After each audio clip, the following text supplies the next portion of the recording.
All right, guys, welcome to episode number 93, Beginner Gravel Basics. So, had a lot of subscribers lately, so maybe some of you guys are a little bit new to the gravel scene. Just breaking in? Just wanted to... Just in time as we inch up to our 100th episode. Yep. So we figured we'd do just kind of like things we've learned throughout our journey through gravel. So I started way back as a mountain biker, and then road cyclist, and then triathlete, and then now I do gravel. There you go. Yeah, and see, I've been doing gravel for, I don't know, 5 years now, maybe. Yeah. Does that sound about right? Something like that, 5, maybe 6. But yeah, I mean, it's different. That's for sure. And anybody that's ridden it will tell you that. But I think we got some things here that maybe we say it's beginner, but I bet it helps some seasoned veterans as well, because at some point it all kind of ties together. Yeah, so. I would like to just say like if you're worried about signing up for your first gravel race, or what the vibe at any of these gravel events is going to be like, you can just put that aside. Because gravel people are some of the most friendliest. Yeah. We're just super excited you're there. We're super excited to have people to ride with. Mm-hmm. I mean, heck, they let me and Danny in to the gravel. I know. To the gravel I mean, scene, it doesn't get much more inclusive than that. Exactly. So I'm like, if you can let this ginger in to come and ride gravel with you guys, well, there's space for everybody. That's right. And even if you're, even if you are, have been around gravel for a while, I would say use this episode to help get other people into it as well. Yep. And because you're right, it's anybody's welcome. Everybody should experience gravel at least once in their cycling life. I have a feeling that more times than not, people will come back to it. And it can be a love-hate relationship with gravel. Yes. We talked about that. We'll probably get into that in this episode. Yeah, for sure. So some of the ways that we cope with gravel, and gravel copes with us. Yep. So definitely, the scene is really great. The people are amazing. I've met some really, really fantastic people out on gravel rides and gravel races. Yeah. So and the best part is, I think you get all walks of life in gravel. I've seen so many different personalities and people in different professional backgrounds. It's like, stay away from the stereotypes, but road cycling has a certain stigma to it. Yep. Let's just call it that, and we'll leave it there. And triathletes too. But I don't think gravel has that. Like, the one stigma I would say is typically people who ride gravel are a little bit more adventure seeking. Yes. And so that brings a certain personality trait, regardless of your background in life, your background in your professional work, any of that. It's like most folks in gravel have that sense of adventure, and they're looking for something more that road just can't provide. Yep. So anyway, good stuff. Yeah. So first topic is what would be the first time gravel rider, something that you would suggest to them? They're like, they just signed up for this race. Oh boy. They've ridden a little bit of gravel, maybe around where they live. I hope you've been training. And they're like, hey, I signed up for the middle distance event. Sure. Yeah. Well, I think the first thing I'd say is don't stress over your equipment.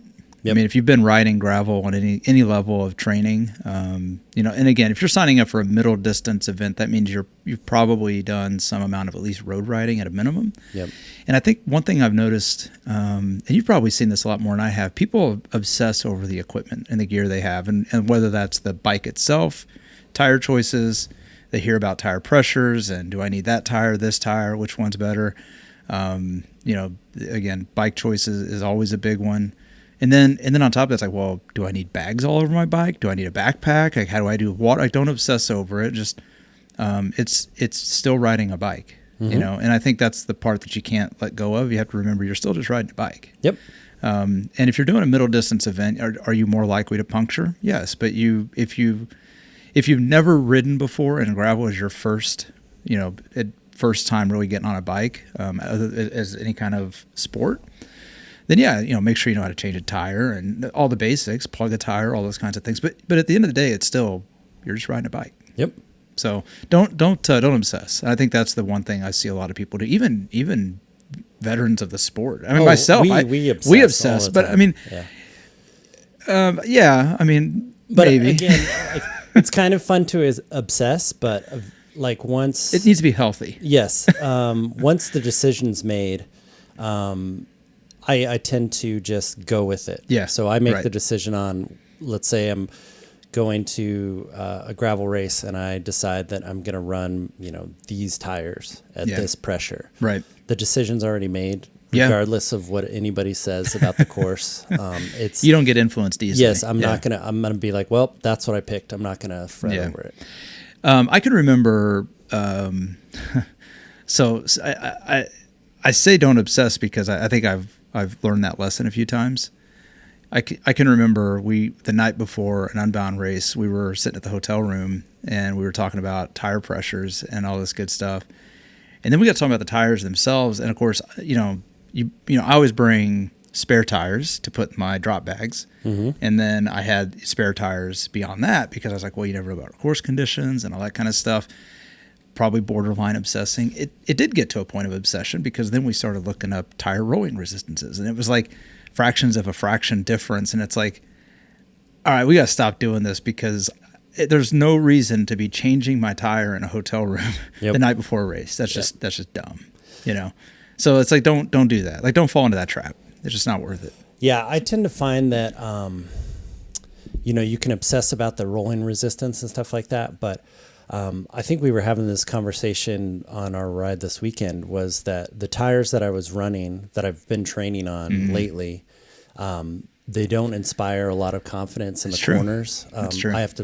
They're a little bit thinner than what I usually run, and they don't have any knobs. They're very smooth, so I feel them like shifting a little bit more than I would like to, and so that like doesn't inspire confidence. So then that will slow me down. So it doesn't matter if it's the fastest rolling tire. Doesn't matter at all. But if I can't rail a corner and feel confident that it's going to grip, then I'm going to slow down for that corner. And that's why I say this episode's as much for the veterans as it is for the beginners, because a beginner, you would say, hey, pick the setup that gives you the most confidence. Don't worry, you don't care about your speed. I mean, if you're a beginner and you're going to podium, then you're a prodigy and you probably should have been racing a long time ago. Yeah. So as a beginner, just pick the setup, train with it, find what gives you the most confidence to go out and execute. And then as you advance more and more, you do start to notice these types of things like we talked about with the tire choice. And in fact, it's very clear to me now that the tires that we were running this last weekend that I was running, I think it's the same ones, a newer version of the ones you're running. Yeah. And both versions of that tire, we had the same feedback for. Yeah. And it's like, and that was one of our favorite tires a few years ago. Yeah. Which is crazy. Right. And now it's like we've been riding these other tires and it's like, oh, wow, what a difference. And so now we're like, well, I think we're going to go to these because, more confidence. I told you on the weekend ride, I can't remember the last time I had a tire slip out on a climb. Yeah. And like I've gotten pretty conscious about like where my body weight is on climbs. So I never, because one of the worst things you can do is lose that traction on the back wheel going up a steep grade. So I'm always cautious of that. And it slid out on me and I almost had to put a foot down and I'm like, oh, you got to be kidding me. If that was in a race, I would have been just irritated, beyond. So yeah, I mean, it's one of those things like the trade-off is, I might be giving up a little bit of laboratory speed but I might be getting some real world speed, right? Even though the numbers don't, they don't show that in the lab. And that's why it's important to go out and test your equipment, which is, probably a more advanced tip for folks, but like make sure you test your equipment, all of it, not just the tires, every bit of it. So, yeah. So then I would say like, if you're signing up for middle distance race, let's say you're not doing the very beginner one, this is you're not doing the super long course. This is kind of like you're just tipping your toe in the, let's call it a 35 to 50 mile course. Right. So what I always suggest is to plan that you're going to ride that at the slowest speed that you've seen in training. So basically, if you've been riding gravel roads and you've averaged 8 miles an hour on some section, then plan that especially if you're new to the area, you haven't ridden the course before, you don't know those roads. Yeah. If they're just your like hometown roads and you know all that stuff, then you basically know. Yeah, you know how you have the home field advantage, and you can kind of decide which ones are going to be the fastest and stuff like that. But I always tend to see people thinking that they were going to ride faster than they actually do, and so they end up running out of water or they run out of food. So I always say, let's say you're, of course, every gravel ride has aid stations. Some are better stocked than others. Right. So, but the thing that I would say if you're new to gravel is, and you're coming from another sport, assume that those aid stations only have water. That's right. Because a lot of them just have water. Just water. There's not a lot of nutrition at some of these. Yeah. Sometimes they, it's up to the race director too, whether they stock them. And so if you're really lucky at most of the gravel races that we are like, we get behind and we promote and we, say, hey, you should go and do these. Yeah. Like, these ones are usually like, there is a little bit of nutrition, like a banana or a small Coke or something like that. Right. Nothing that you could like load your pockets up and get to the next area, but at least you have an option to get more water. So my thing is always, if the aid station's 40 miles and in your train or aid station's 20 miles and you ride 8 miles an hour, so plan on 2.5 hours to get to that first aid station. Yeah. If you get there faster, cool. Awesome. You got extra food that you can just, chow down on. If you, trust me, you're never going to want, you're never going to be upset that you carried too much stuff. That's right. When you're out there suffering, if there's a 40 mile an hour headwind and you're just stuck and just grinding. Yeah. And I think that's it. Like, you paint quite the picture there. Right. You make this sound so enjoyable. I don't understand why there aren't more beginners. Right. Exactly. but no, it's just the way it is. I mean, again, if you rock up to the start line and it's like, hey, it's 40 mile an hour wind day, you don't have to start the race. That's true. I mean, you paid for it. You might as well try it. You paid for it, but again, you don't. Nobody's going to sit there and go, I didn't see Jeff. Jeff didn't show up. Yeah, what the heck, man? Right. Although I do think future you will be disappointed if you don't at least give it a shot. I'll say it's funny because we talked about this last weekend as well on our ride, because we're so if you haven't figured it out, like we're constantly thinking about our prep for big races, A races. Yes. And it's like, well, what if we tweak this or what if we tweak that? And it's like, this is the time to do that on these long training rides. And so if you are a beginner, like, use these training rides to experiment. Don't use race day to ever experiment. You should have a pretty good plan of what you want to do when you hit that race day.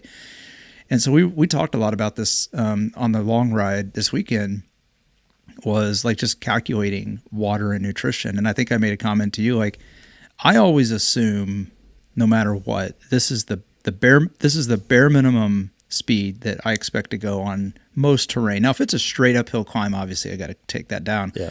But if it's some variable terrain, I always plan around this number. And if it's a flat and fast, I might change that. Or if it's a road race, I might change that. But on gravel, this is it.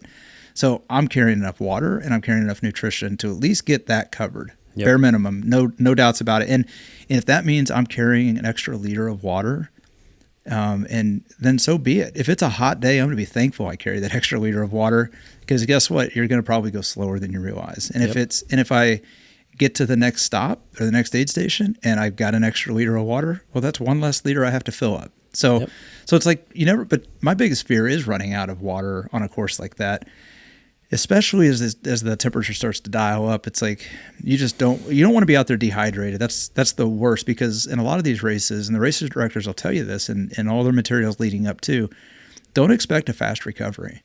Like if you have to pull the plug, you might be sitting there for an hour waiting on somebody to come pick you up. Yep. And guess what? Sitting in the shade when it's 90 degrees outside, you better hope there's a creek nearby and you got something to treat that water with, because you're going to you need water. Like, you're going to need it. So I just think that, figure out what that bare minimum number is and plan accordingly. And that's one of the biggest things you can do. You can always, again, the thing is like, you may be rolling along and you'd be like, oh, wow, I've covered 15 miles in the first hour. And then the race director decides to throw you on an MMR road that's only 2 to 3 miles long.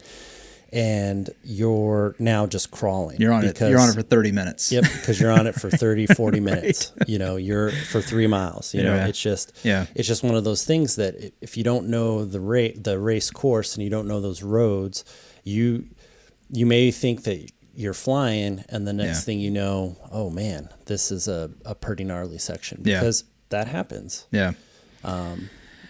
It does. But yeah, I do like the fact of again, just getting back to the fact of, you know, just plan for, you know, that's why I kind of say like your minimum speed, you know, like let's say 8 miles an hour average, right? Yeah. And I know it sounds, you know, maybe it sounds really low for people or whatever. Yeah. But you know, you just take what your average speed over varied gravel terrain, not on the road, not on the downhill, not any of that. Right. Not with a tailwind. And you know what? Take one of your rides where you've been out for, even if you've been out for 2 hours, and if you stopped, count that in your average speed. Because guess what? There's odds are, I mean, if you're just starting out, odds are you're probably going to want to stop somewhere along the way. Yep. So just plan for it. Yeah. And there's no shame in stopping and hanging out. And that's the best part about gravel. It's like, you know, everybody's like, oh, it's a gravel race. And it is. I mean, because we talk about it all the time. You put a bib number on, it's a race. Yeah. But the front is the race. Yeah. And if you're not in that, there's nothing wrong. I mean, I'm telling you, some of the best times is when you just take all the pressure off and you're just enjoying being out there. Yep. It's like everybody talks about spirit of gravel. Yeah, you don't get much more spirit of gravel than that right there. Yep. Take the pressure off the race and just enjoy the ride, and you'll find far much more enjoyment in that than you will being at the front of the race. I mean, being at the front of the race, not that we've been there a lot, but when we have been, we can see it. It's for a little while, and it's fun. It is. It's exciting. It's type 2 fun. Yep. It's not in the moment fun. Again, I think the days that I've raced during a race, I don't see any of the race course because I am so glued tunnel vision to what's going on in front of me. I have no idea what's going on. But the days that like I've chosen to like either I've gotten popped off the back or I've decided to go a little bit easier and pace myself. I see so much more of the course and the beauty and all that stuff. Like it's just I cannot picture very much of the Flint Hills. No, I can't. As many miles of the Flint Hills as I've ridden, I can barely see what Texaco Hill looks like. And I've been up that thing countless times. Yeah, you've done it like 4 times. Yeah. And I'm like, the only picture of Flint Hills I can get is when we've gone out there and done a couple of like, you know, lower pressure races or events, or if we've ever done training rides, or just like when we do our like openers and stuff like that. Yep. Because when we're in race mode, nope, I don't see any of it. It's just, and you know me, I blank my mind out anyway. So once we cross the start line, it's like I don't remember much of anything. Yeah. So again, you're you know, if you're new to gravel, definitely the whole idea that you should go into a gravel race, is to experience the course and experience the beauty that's out there. That's right. Again, if you're there to race, then by all means have fun.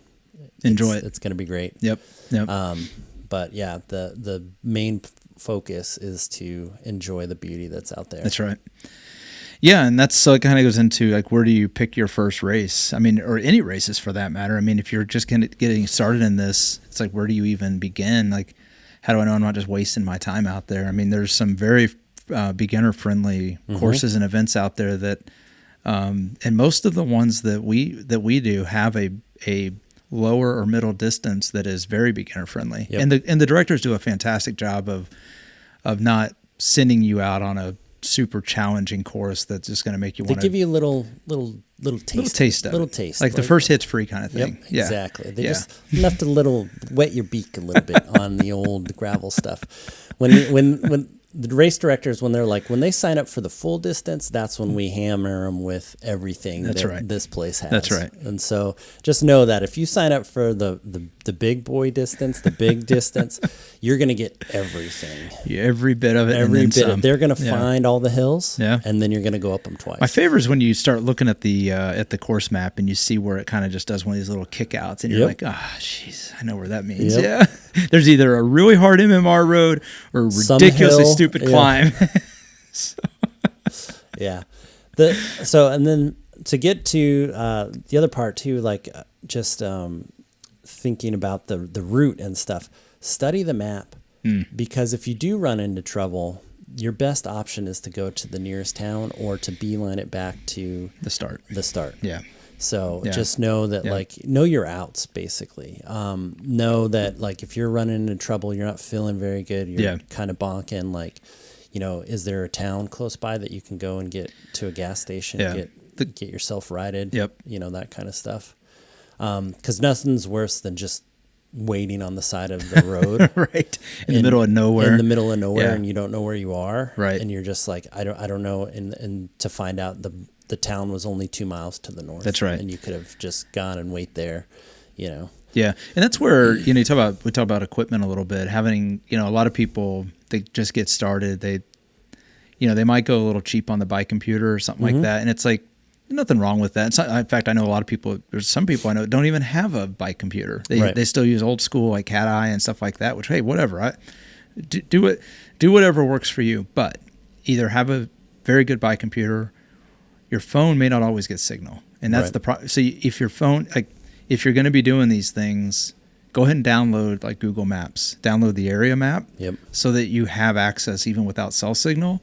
Because to your point, if you do have to stop, you should be able to zoom in somewhere on your map and say, okay, if I can just go here, if I can just get to that, then I'm good. There's a town right if there. I can get to this road, then I can either go, you know, this direction and head back to the start, or I can go the other direction and maybe I can get to a town that has a, you know, some kind of amenities. This reminds me of our other favorite tip, which is always carry a 20. Yes. Always carry a 20. Always carry a 20. You'd be amazed what a $20 bill will do to get you back home quickly. Yeah. You get straight. I tell all my athletes that do gravel, I'm like, put a $20 bill in your bike bag or whatever.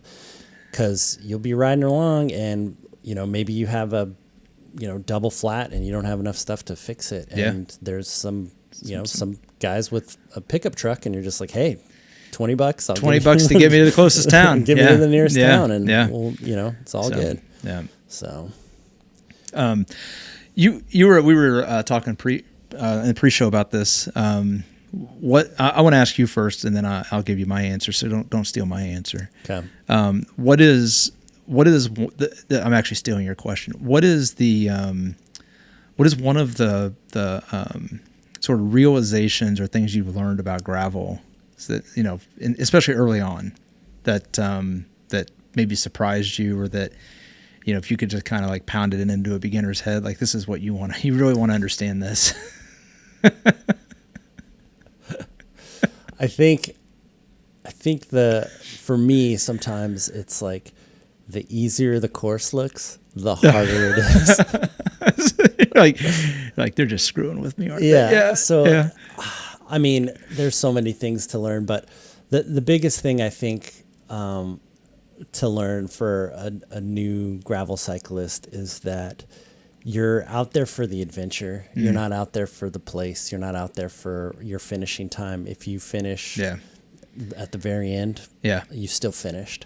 I just feel like, you know, with our, you know, kind of society and the way some people, you know, they try to like, you know, platform themselves or put themselves up on a pedestal, and all that, and just, you know, you just see all this like, oh, you have to ride this fast and you got to get really, really good, and it's like there's a time and place for that, but for gravel, I would say like the biggest thing that I think I learned is that it doesn't matter what you ride, it matters that you ride. So it matters that you just come and show up and hang out and do stuff like that. That's the biggest thing. Like I used to think like, oh, if I'm not getting faster on gravel and I'm not doing good, or that's I'm not the competitive side of it, sure. I'm not, you know, but then again, it's just like, but like gravel should always just be, it should be fun. I mean, it can be competitive too, but I think the biggest thing for me when I was starting out was that I was able to be more competitive than I thought. Sure. But gravel has a way of humbling you. It does very quickly. You know, we there's we don't want to get into the names of it. There's a social media influencer that I know you used to, I don't know if you still do, but you used to watch frequently, and we both did there for a while and really enjoyed the content that this person put out.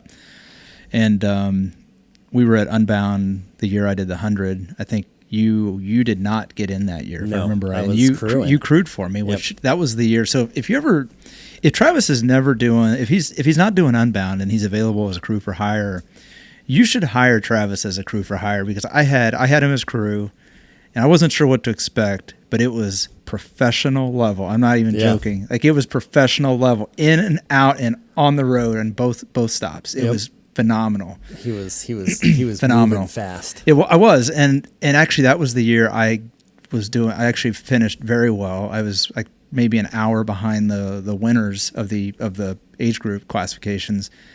And I remember pulling to that aid station, and you were like, "You're not that far behind him. Go, go, go!" So it's like really exciting. But anyway, so that race, I got to the end, and we were, was trying to cool off a little bit and everything. You had to go find a restroom, and I happened to run into said social media influencer, who Travis was a huge fanboy of. Oh, I'm a super huge fanboy of all of these. Yeah.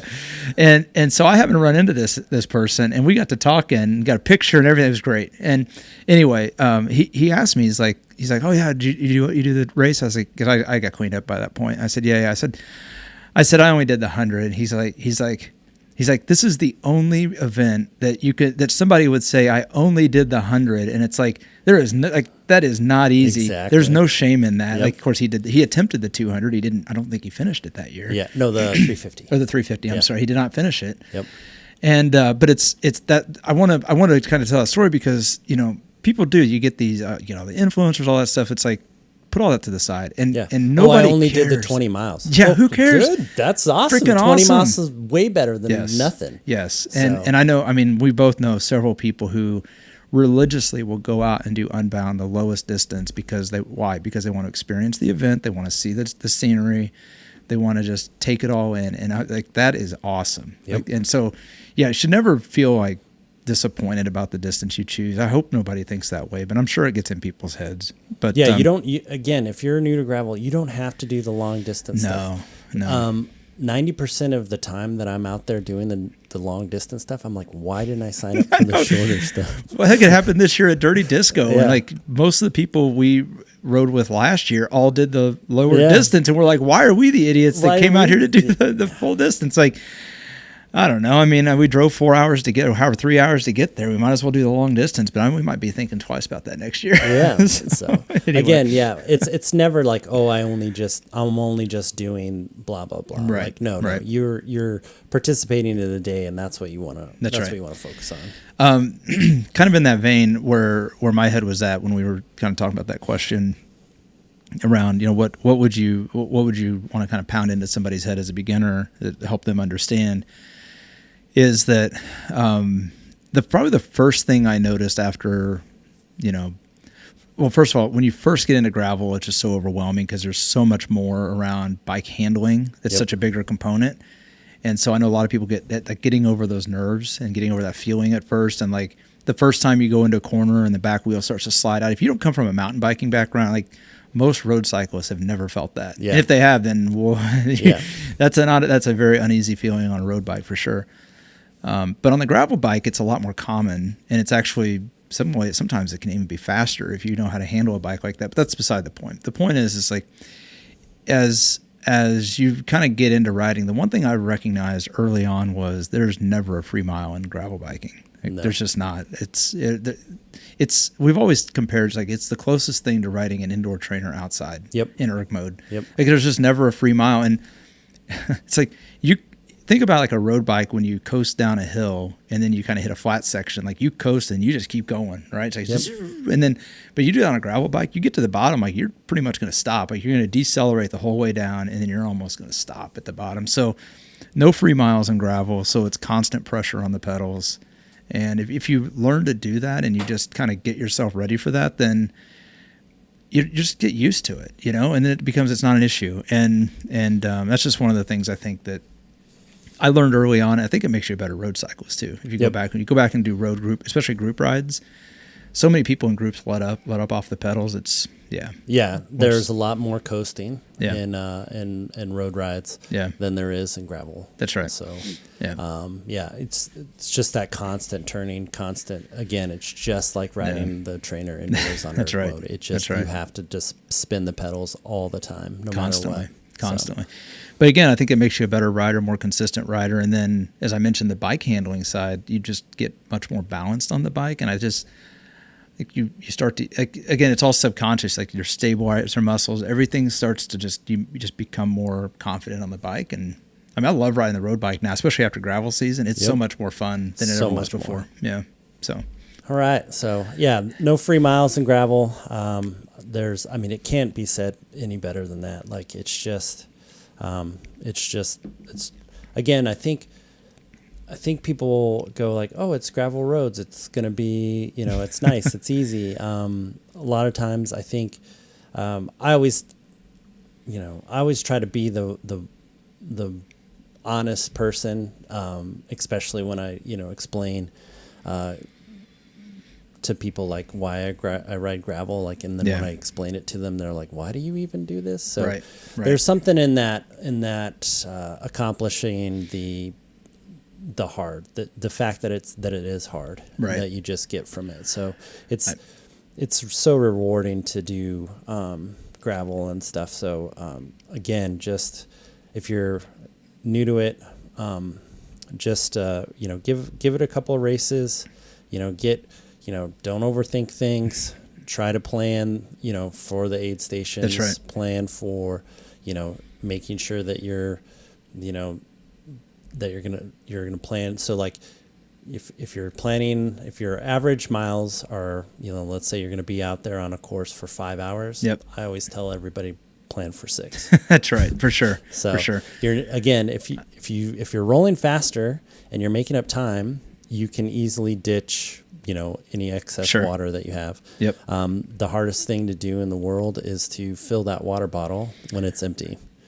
Can't do that very well. Can't do that very well. And I've been on some gravel courses where there was a water bottle chucked to the side of the road, and you kind of pick it up and look at it, and you're like, smelled it, made sure it wasn't full of something else, and drank it. It was warm, but it was water. So as I say, I mean, I've been near that point of desperation a couple of times, especially Unbound, because it's so hot. Yep. And it's not uncommon for people to lose bottles on that course, and then, when it gets that hot, what else? Worst case, you can use it if it's just straight water. It's the best because you use it to hose down at least and try to cool off a little bit. So, and I think too, it's like, easing into the whole experience too. Like, I tend to be somebody who just goes all in on something. I mean, yeah, I do find that people feel like they have to do the longer stuff, which is, again, you don't have to. Like, again, going back to the, I just did the 100. Like, bro, 100 miles on gravel is a lot. I mean, it's funny because for a long time, I used, people would call like 100 miles of road cycling is kind of like the equivalent of a marathon for runners, right? Yeah. I mean, what does that make 100 miles of gravel? Oh, it's an ultra. It's like an ultra, right? Yeah. Like that's the best thing you can compare it to, and I think that's the part that you have to keep in mind. It's like to me, it's the accomplishment. It's actually far above 100 miles on road. Again, because of the whole no free miles thing, the terrain's so much different. Especially around here, you can go from a very flat section to an 18% grade in just a few hundred yards, and you're just like, oh my gosh, like just brutal, and just totally just kills the muscles. And so it just takes so much more to accomplish, and that's really what it's all about. Is just get that sense of accomplishment, just keep building on it. So cool. Any other?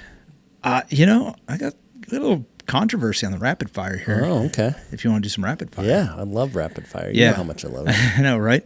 Well, we haven't done it for a few weeks. Yeah. And part of that's because there's been a little competition brewing.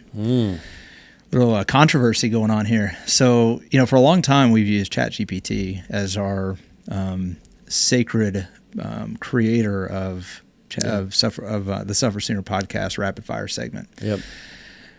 there's a little competition going, and now Claude has entered the arena. So we're going to give Claude a test, and we're going to see if Claude is a little bit better at creating these types of questions. Yeah. And I don't know, you guys be the judge, but Beginner's Guide to Gravel, and this is the rapid fire segment. So you spent $4,000 on a gravel bike and $12 on a saddlebag. You know, walk me through that math.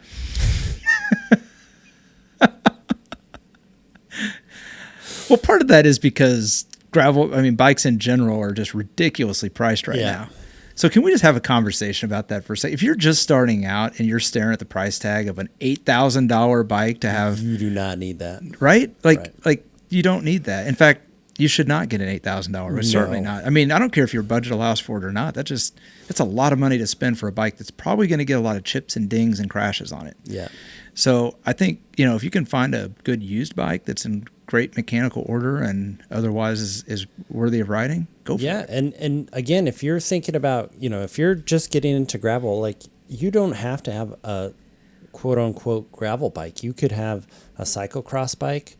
You know, that's what everybody else used to ride back in the day before gravel started taking off. That's what I started on. I got a used cyclocross bike for like a couple $100. It was an old Crux. Yeah, an old Crux, aluminum Crux, and I raced on that for, you know, a season or two before I really thought that, hey, gravel's something I want to do. Yeah, it's a great bike. Heck, I see Trek 9000 aluminum mountain bikes. We've seen some old school bikes out there. It just cracks me up. Especially the old crusty mountain bikers are like, your gravel bike's just a mountain bike with exactly with drop bars. Yeah, exactly. That's pretty much what it is. Yeah, I mean, let's not lie to ourselves. Yeah, but the problem is there's no mountains here. It's true. So. That's true. So you've told beginners, don't worry about the gear, just ride. While you also wear a $300 kit and a GPS computer. It costs more than most people's first bikes. Is that fair? Yeah. Yeah. Well, and I think one of the things you realize about gear is it's easy to go out and spend a lot of money on gear and then find out after the fact, like, you know, I really didn't need all that. Yeah. And I think we've done some episodes in the past about gear that just doesn't make sense anymore. And I think you start to figure out, though, the joke's about the $300 kits, but that's real. I mean, there are kits that are worth every penny of that, and they'll last. I mean, they'll last several seasons. So if you think about it that way, and like $300, and if I can get 4 or 5 years out of them before they really start to break down, like that's not a bad deal, quite honestly. Versus, you know, you spend maybe, you know, $80 to $100 on a kit, and you might get a season out of it, you know, or 2 seasons. Lucky. I've gotten some cheap bibs before. The chamois was okay, but like the legs loosened up, so then they were just flapping around, and they would like the wind would catch, and so then it would just pull up my thigh, and it was like a everybody gets to see Travis's thigh. They'll show a little thigh out there. It's like who needs I was getting $5. Who needs a $20 bill for a ride home? All ride home. Travis just shows the thigh. Exactly. My pasty thighs. Yeah, well, between the thighs and your calves, I mean, you got, you know, Only Calves, I think, is the website you were promoting there for a while. Only Calves. Yep. But yeah, I mean, again, I find that again, when you do the sport enough, you start to you get to a point where you're like, hey, I need a jersey that breathes more. Yeah. So if it breathes more, it's going to cost more. That's right. So again, that stuff. Or like, oh, I need a thicker chamois or a different style of chamois that doesn't have like this seam where it's going to rub me raw. Yes. So it's not that I went out when I first started gravel riding and bought all of those kit. Right. It's that I've accumulated the kit. Yeah. And you found the things that work. Yeah. And so I've basically been like, this doesn't work. Toss that to the side. This is what I want. Let me search for that. Yeah. I have an ash heap of kits that didn't work. Exactly. They're all for the trainer right now. But the thing with the cycle computer, I went with a decent one because we do a lot of riding, more adventure stuff. So we're finding routes, we're going and riding routes, sometimes you're just stuck out in the middle of nowhere, and we're like, dude, we are out of water. Yeah, like let's just cut. How do we get back? Yeah, how do we get back? Yeah. Or where's the nearest town? Right, So, you know, having a nice phone or like a nice big size cycle computer, you can. And the battery lasts forever. Yeah, the battery lasts forever. Yep. You can start planning on, all right, if we go, 2 miles this way and then a mile that way, then we should be somewhere that's pretty better, or we can get to a better road. You can do that all while you're, kind of riding and stuff. But for sure.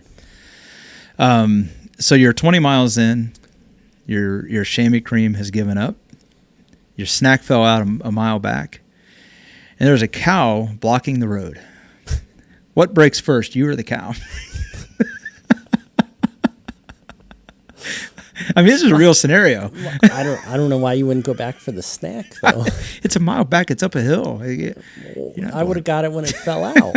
You never leave your little buddies behind. You need those guys. No, my snack. My snack. Yeah, that's good stuff. So be honest. Did you research gravel bikes for 6 months, or did you just watch YouTube while eating cereal and call it training prep?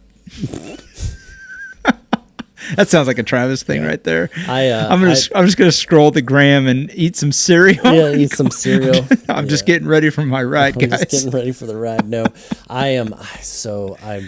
Again, I think this knows you. I look at everybody's. I look at all the latest gravel offerings of every major brand, and then some boutique brands I follow.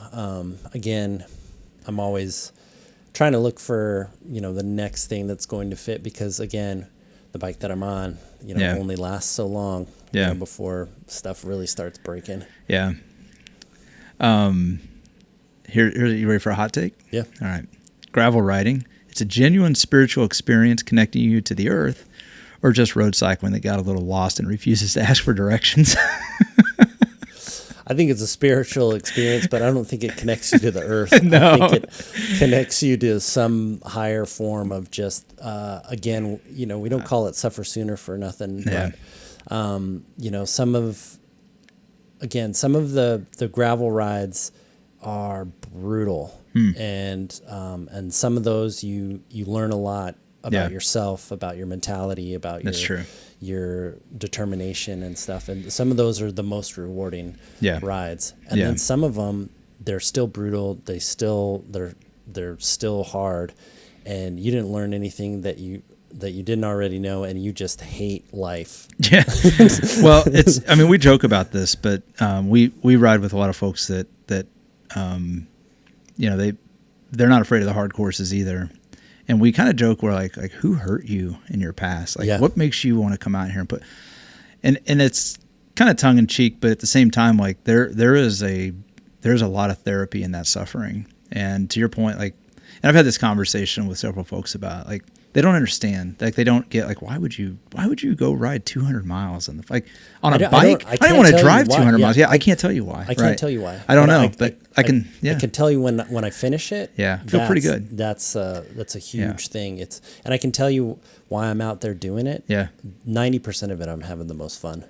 Yeah, and well, maybe not in the moment, but definitely afterwards. And I think I have a little bit more fun than you, a lot of the time. I get as void as my mind is, I do get analytical about things. I'll start trying to process how to be more efficient, just little things. Now on those super long rides, it's just darkness in there. Oh, yeah, dude, it's imprisoning me. Yeah, absolute horror.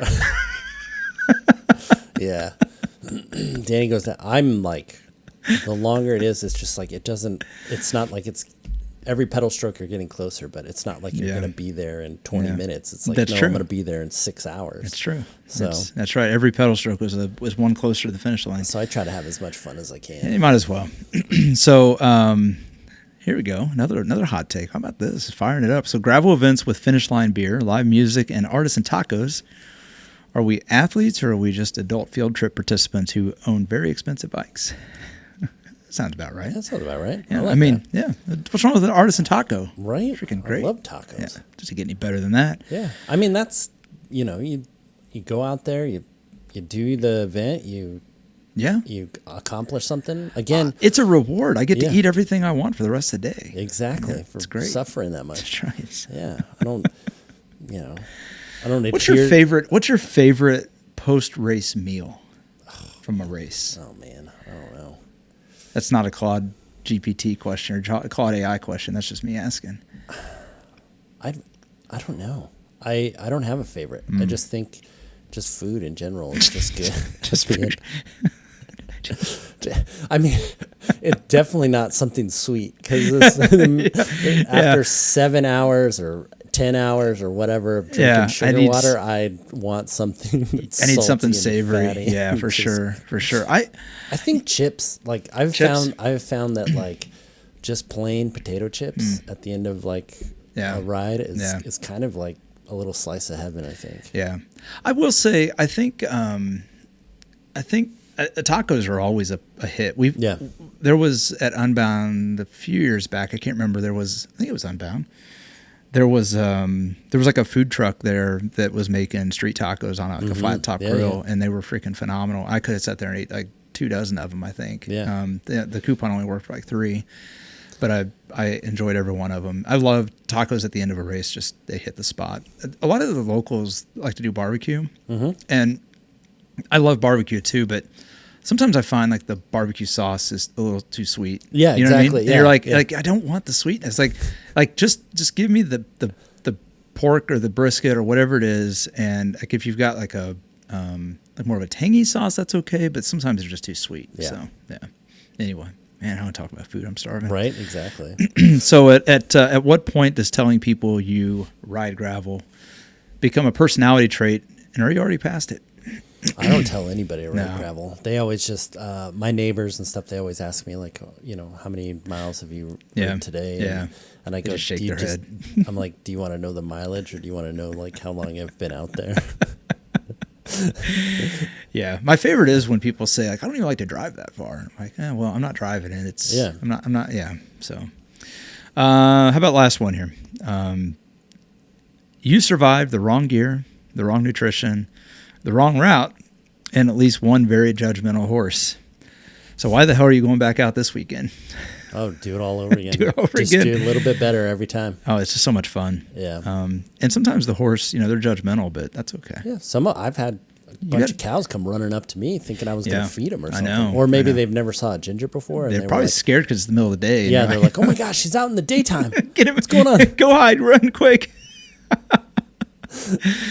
Yeah. I think, it's funny because how many times we did it with our favorite race, Open Range. After the very first time, we were like, I don't know if we're ever going to come back. The very first time we did it, I was like, I'm never coming back here. And then we're about, I don't know, like 10 minutes outside of Wichita, and we're like, man, it wasn't. Yeah, what? I bet next year if we did it, we could probably take a. If we did it. If we did it. Yeah. If we decided basically to. By the time we made it back to Kansas City, we were like, hey, Eric, we're doing it is again. Is the registration open yet? Yeah, exactly. So that's good. So see, this is what I mean. I think I like Claude. I don't know. I have to get some comments and see if people like this variety versus the others, but a different twist on it. Yeah, and if you guys have any beginner tips, definitely leave them in the comments. For the people to kind of see and stuff, and we miss something.